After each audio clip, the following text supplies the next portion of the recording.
नमस्कार दोस्तों, मैं मेघनाथ बांधे आप सभी का स्वागत है जी के स्टडी सामान्य ज्ञान चैनल पर। आज देखते हैं प्रकाश का पार्ट 2। हमने पार्ट 1 में थ्योरी को अच्छे से पूरा क्लियर किया था और आज देखते हैं 30+ क्वेश्चन आंसर। ठीक है, तो चैनल पे पहली बार जुड़ रहे हैं तो निश्चित ही सब्सक्राइब करें। ठीक है, देखते हैं अब क्वेश्चन आंसर। तो प्रकाश विकिरण की प्रकृति होती है। तो प्रकाश विकिरण की प्रकृति होती है तरंग के समान, कण के समान, तरंग एवं कण दोनों के समान, तरंग एवं कण दोनों के समान नहीं। तो इसका सही आंसर है दोस्तों, आंसर सी है। ठीक है, तरंग एवं कण दोनों के समान। ठीक है, नेक्स्ट देख।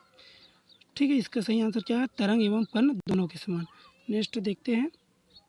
प्रकाश सीधी रेखा में चलता प्रतीत होती है क्योंकि यह छोटे कणों से बना होता है। प्रकाश का वेग बहुत अधिक है। प्रकाश अपने चारों ओर से परिवर्तित होता है। प्रकाश का तरंग दैर्घ्य बहुत छोटा होता है। तो इसका सही आंसर है दोस्तों डी, प्रकाश का तरंग दैर्घ्य बहुत छोटा होता है। ठीक है, तो इसका क्या आंसर होगा? प्रकाश का तरंग दैर्घ्य बहुत छोटा होता है। तो नेक्स्ट देखते हैं। प्रकाश का वेग अधिकतम होता है। तो इसको हमने पहले वीडियो में काफ़ी अच्छे से क्लियर किया था। तो प्रकाश जो चाल होती है प्रकाश की, वो सबसे ज़्यादा किस में होती है? तो प्रकाश की चाल सबसे ज़्यादा जो होती है वो किस में होती है? निर्वात में होती है। ठीक है, तो इसमें क्या पूछा गया? वेग अधिकतम होती है तो किस में होती है? तो निर्वात में होती है। और कितनी होती है? तो 3 लाख किलोमीटर पर सेकेंड होती है। ठीक है, जबकि जल में कितनी होती है? जल में 2.25 लाख किलोमीटर पर सेकेंड होती है। ठीक है, और कांच में कितनी होती है? कांच में प्रकाश की चाल कितनी होती है? 2 लाख होती है। ठीक है, और नायलॉन में सबसे कम कितनी होती है? नायलॉन में सबसे कम होती है 1.96 लाख किलोमीटर पर सेकेंड होती है। ठीक है दोस्तों, तो इसका सही आंसर क्या होगा? निर्वात में। ठीक है, तो देखते हैं अब नेक्स्ट। प्रकाश तंतु किस सिद्धांत पर काम करता है? वह है परावर्तन, पूर्ण आंतरिक परावर्तन, अपवर्तन या प्रकीर्णन। ठीक है, तो किस सिद्धांत पर कार्य करता है? तो प्रकाश जो तंतु है वो किस सिद्धांत पर कार्य करता है? तो पूर्ण आंतरिक परावर्तन पर कार्य करता है। ठीक है, प्रकाश सिद्धांत हमेशा किस पर कार्य करता है? तो पूर्ण आंतरिक परावर्तन पर सिद्धांत पर कार्य करता है। ठीक है, तो इसका सही आंसर क्या होगा? बी। ठीक है, तो देखते हैं 5वां क्वेश्चन। तो वायुमंडल में प्रकाश के प्रकीर्णन का कारण है कार्बन डाइऑक्साइड, जल वाष्प, धूलकण, हीलियम। तो इसका जो प्रकीर्णन का जो कारण होता है वो किसके कारण होता है?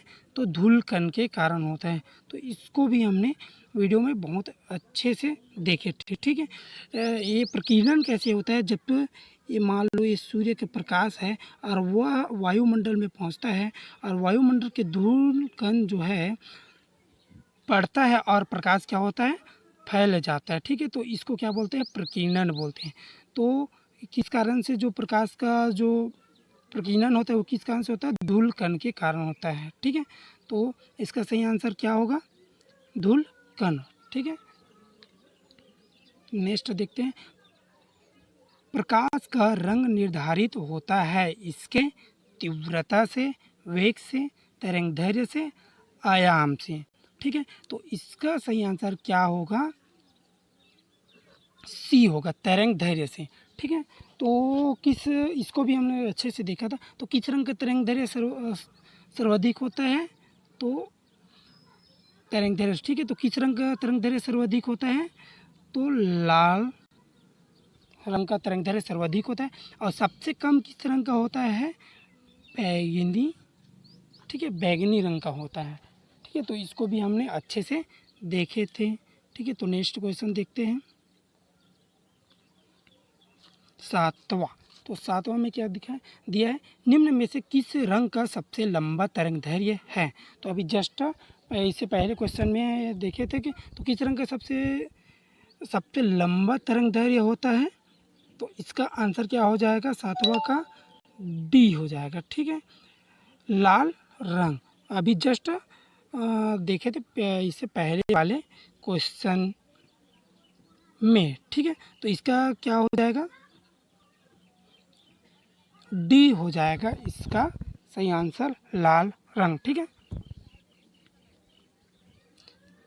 नेक्स्ट देखते हैं। तो सबसे कम तरंगदैर्घ्य वाला प्रकाश होता है लाल, हरा, बैंगनी, नीला। तो सबसे कम तरंगदैर्घ्य वाला प्रकाश होता है, जस्ट अभी से पहले क्वेश्चन में मैंने बताया कि बैंगनी रंग होता है। ठीक है, तो इसका सही आंसर क्या हो जाएगा, बैंगनी रंग हो जाएगा। और सबसे अधिक तरंगदैर्घ्य वाला रंग कौन सा होता है, लाल होता है। ठीक है, तो ठीक है दोस्तों, जो ये क्वेश्चन है वो काफ़ी इम्पोर्टेंट क्वेश्चन है, जो को एग्ज़ाम में कई बार आ चुका है, वह सब सेलेक्टेड क्वेश्चन है। तो देखते हैं, अब आगे बढ़ते हैं। 9वां क्वेश्चन, आकाश नीला दिखाई पड़ता है क्योंकि नीले प्रकाश का प्रकीर्णन सबसे अधिक होता है, लाल प्रकाश का प्रकीर्णन सबसे अधिक होता है, नीले प्रकाश का वातावरण में अवशोषण सबसे कम होता है, लाल प्रकाश का वातावरण में अवशोषण सर्वाधिक होता है। ठीक है, तो 9वें क्वेश्चन का सही आंसर होगा ए, नीले प्रकाश का प्रकीर्णन सबसे अधिक होता है। ठीक है, नेक्स्ट देखते हैं, इसका सही आंसर क्या होगा, नीले प्रकाश का प्रकीर्णन सबसे अधिक होता है। ठीक है, नेक्स्ट देखते हैं, खतरे के संकेतों के लिए लाल प्रकाश का प्रयोग किया जाता है क्योंकि इसका प्रकीर्णन सबसे कम होता है, आँखों के लिए आरामदायक है, इसका सबसे कम रासायनिक प्रभाव होता है, हवा द्वारा इसका अवशोषण सबसे कम होता है। ठीक है, तो इसका सही आंसर होगा ए। ठीक है, तो इसका प्रकीर्णन सबसे कम होता है, लेकिन तरंगदैर्घ्य क्या होता है, सबसे अधिक होता है। ठीक है, तो क्यों इसका प्रयोग किया जाता है, अगर ये ऑप्शन में रख दिया जाता कि तरंगदैर्घ्य अधिक होता है करके, तो हमें वहाँ पर किसको टिक करना था, तरंगदैर्घ्य सबसे अधिक होता है करके, लेकिन वहाँ पर ऑप्शन नहीं दिया रहता कि प्रकीर्णन सबसे कम होता। ठीक है, तो दोनों सही हैं। नेक्स्ट देखते हैं। ठीक है, अस्त होते समय सूर्य लाल दिखाई देता है क्योंकि परावर्तन के कारण, अपवर्तन के कारण, प्रकीर्णन के कारण, विवर्तन के कारण। ठीक है, तो इसका सही आंसर क्या हो जाएगा, ऑप्शन सी, प्रकीर्णन के कारण। ठीक है, प्रकाश के प्रकीर्णन में सबसे अधिक अपवर्तित रंग होता है। ठीक है, तो प्रकाश के प्रकीर्णन में सबसे अधिक अपरिवर्तित रंग कौन से रंग होता है, यह भी हमने काफ़ी अच्छे से बताया था। ठीक है, तो इसका सही आंसर क्या हो जाएगा, बी, बैंगनी रंग। ठीक है, तो सबसे ज़्यादा प्रभावी रंग प्रकीर्णन में कौन सा होता है, बैंगनी रंग होता है। ठीक है,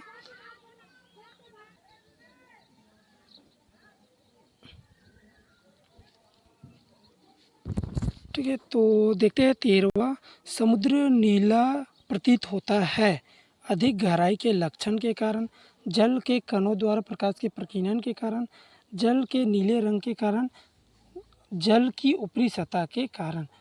तो इसका सही आंसर क्या हो जाएगा, बी। ठीक है, जल के कणों द्वारा प्रकाश के प्रकीर्णन के कारण। ठीक है, तो इसका जो है सही आंसर क्या हो जाएगा, जल के कणों द्वारा प्रकाश के प्रकीर्णन के कारण। तो प्रकीर्णन तो हमने पहले ही देख लिया है, तो प्रकीर्णन क्या होता है उसको। ठीक है, देखते हैं अब नेक्स्ट। ठीक है, तो इसका सही आंसर जल के कणों द्वारा प्रकाश के प्रकीर्णन के कारण होगा। अब देखते हैं 14 नंबर। ठीक है, हमें हरी घास का रंग हरा दिखाई देता है क्योंकि यह हरे रंग के प्रकाश को हमारी आंखों पर क्या करता है, परिवर्तित करती है। दूसरा, हरे रंग के प्रकाश को अवशोषित करती है। यह हरे रंग के अतिरिक्त सभी रंगों के प्रकाश को परिवर्तित करती है।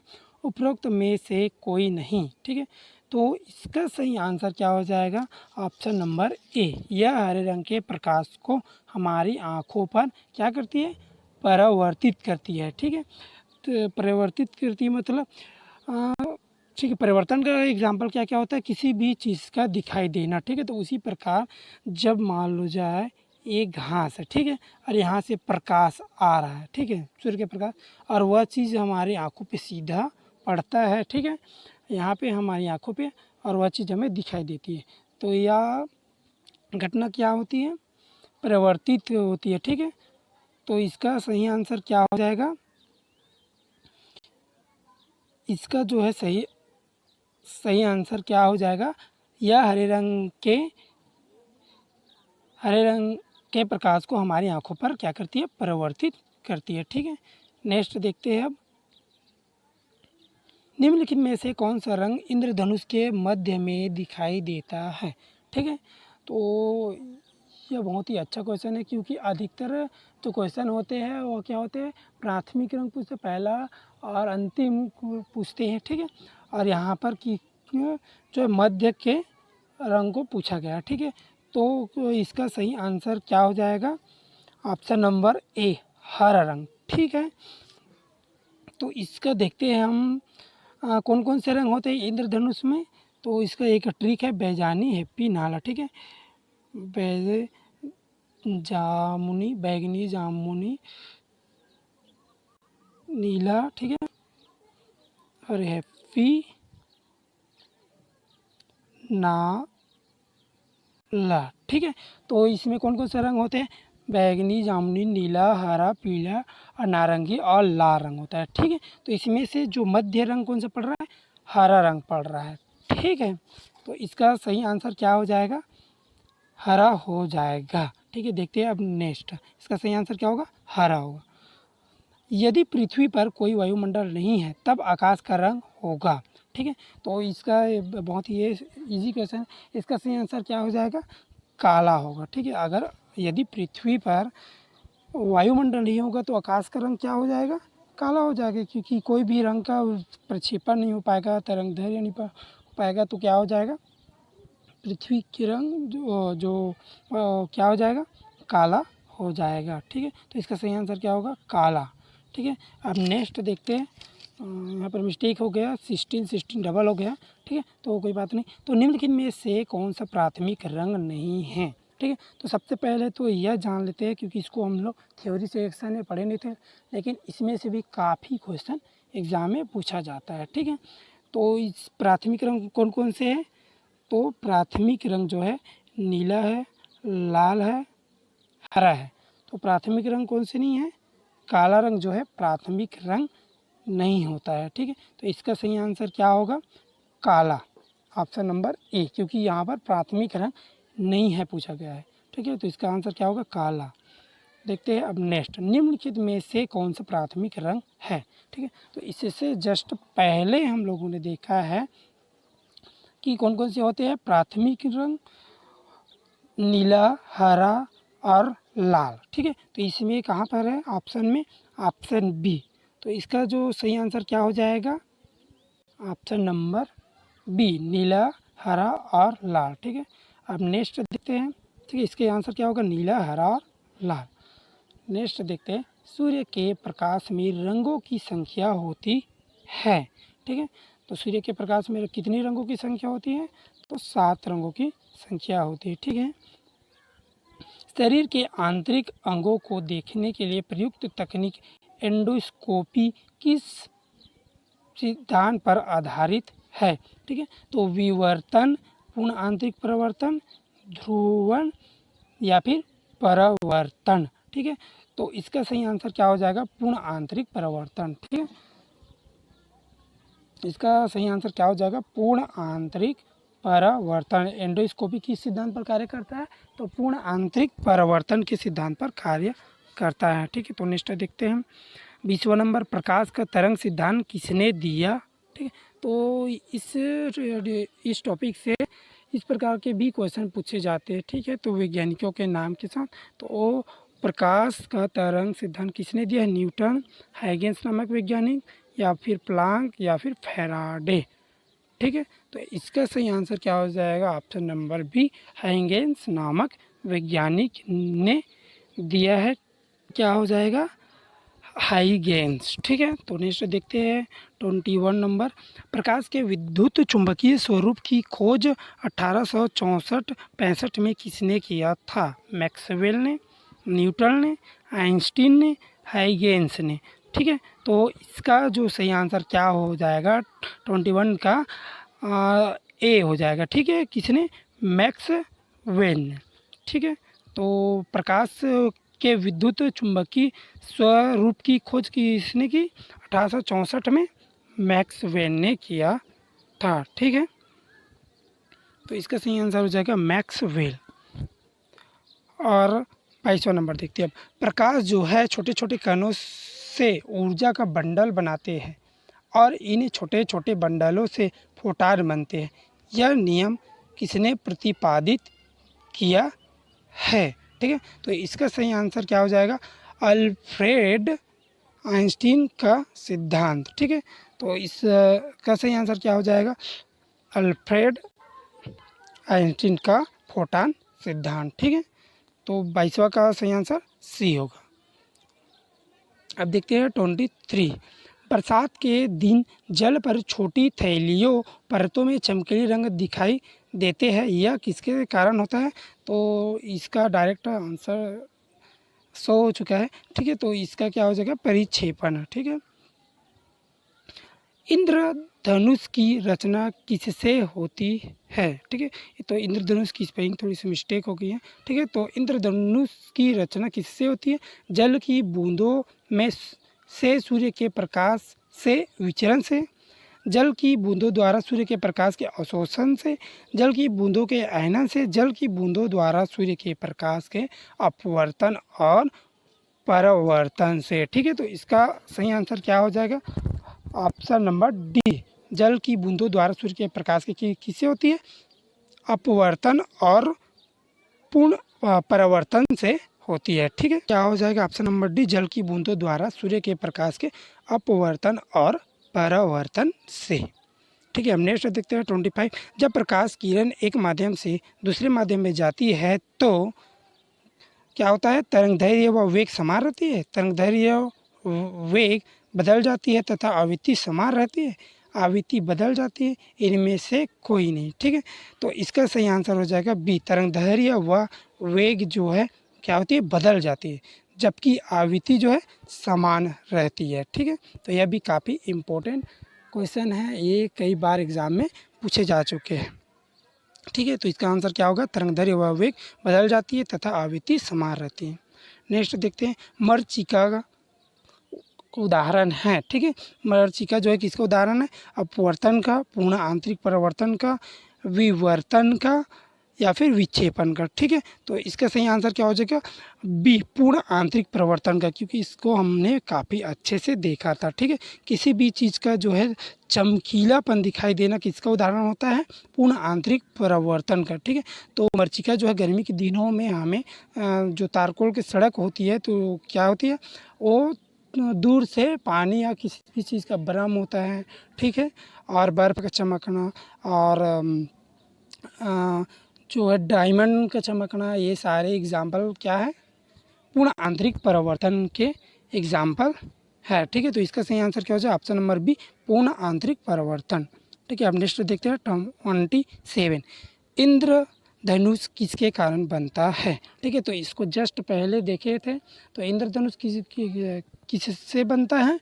तो अपवर्तन एवं परावर्तन के कारण इंद्रधनुष जो है बनते हैं। ठीक है, तो इसका सही आंसर क्या हो जाएगा? ऑप्शन नंबर सी, अपवर्तन एवं परावर्तन। ठीक है, अब देखते हैं नेक्स्ट 28 नंबर। प्रकाश किसी सतह से टकराकर उसी माध्यम में वापस लौटना क्या कहलाता? जब प्रकाश जो है किसी भी सतह से टकराकर उसी माध्यम में वापस लौटते हैं तो इस घटना को क्या कहते हैं? परावर्तन, अपवर्तन, विवर्तन या फिर ध्रुवण। ठीक है, तो इसका जो है सही आंसर क्या होगा? परावर्तन। ठीक है, तो इसको भी हम लोगों ने कई बार देख चुके हैं। ठीक है, जब आते हैं और वो किसी पृष्ठ से टकरा कर वापस चले जाते हैं, ठीक है, फिर उस चीज़ का दिखाई देना, ये सब क्या होते हैं? परावर्तन का एग्जाम्पल है। ठीक है, तो इसका सही आंसर क्या होगा? परावर्तन, ऑप्शन नंबर ए। अब नेक्स्ट देखते हैं 29। जब प्रकाश एक माध्यम से दूसरे माध्यम में जाता है तो इसकी दिशा में परिवर्तित हो जाता है, तो इस घटना को क्या कहते हैं? प्रकाश का प्रवर्तन, प्रकाश का अपवर्तन, प्रकाश का ध्रुवण या फिर प्रकाश का विवर्तन। ठीक है, तो इसका सही आंसर क्या हो जाएगा? बी। ठीक है, बी प्रकाश का अपवर्तन। ठीक है, तो अपवर्तन में भी काफ़ी सारे एग्जाम्पल हैं। इसमें क्या होता है, जब माध्यम परिवर्तित होता है तब उस चीज़ में कहीं न कहीं से कुछ न कुछ मूवमेंट अवश्य होता है।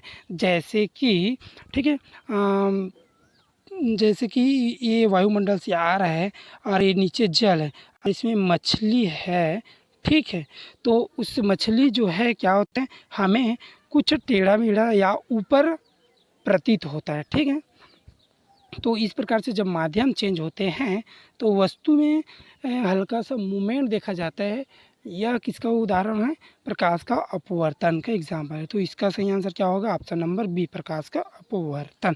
अब देखते हैं अंतिम क्वेश्चन। ठीक है, जल के अंदर डूबी हुई मछली वास्तविक गहराई से ऊपर उठी हुई दिखाई देती है। यह घटना किसके कारण होता है? तो जस्ट अभी हम लोग इससे पहले देखे थे। तो यह घटना किसका होता है? तो यह जो है अपवर्तन की घटना होती है। ठीक है, तो इसका सही आंसर क्या हो जाएगा? अपवर्तन। ठीक है दोस्तों, तो आज के लिए बस इतना है। Thanks for watching. और अगर वीडियो आपके लिए हेल्पफुल लग रहा है तो निश्चित ही चैनल को सब्सक्राइब करें और अपने दोस्तों के साथ शेयर करें। ठीक है, जीके स्टडीज सामान्य ज्ञान चैनल को, और लाइक करना ना भूलें दोस्तों। जय हिंद, जय भारत, गुड बाय।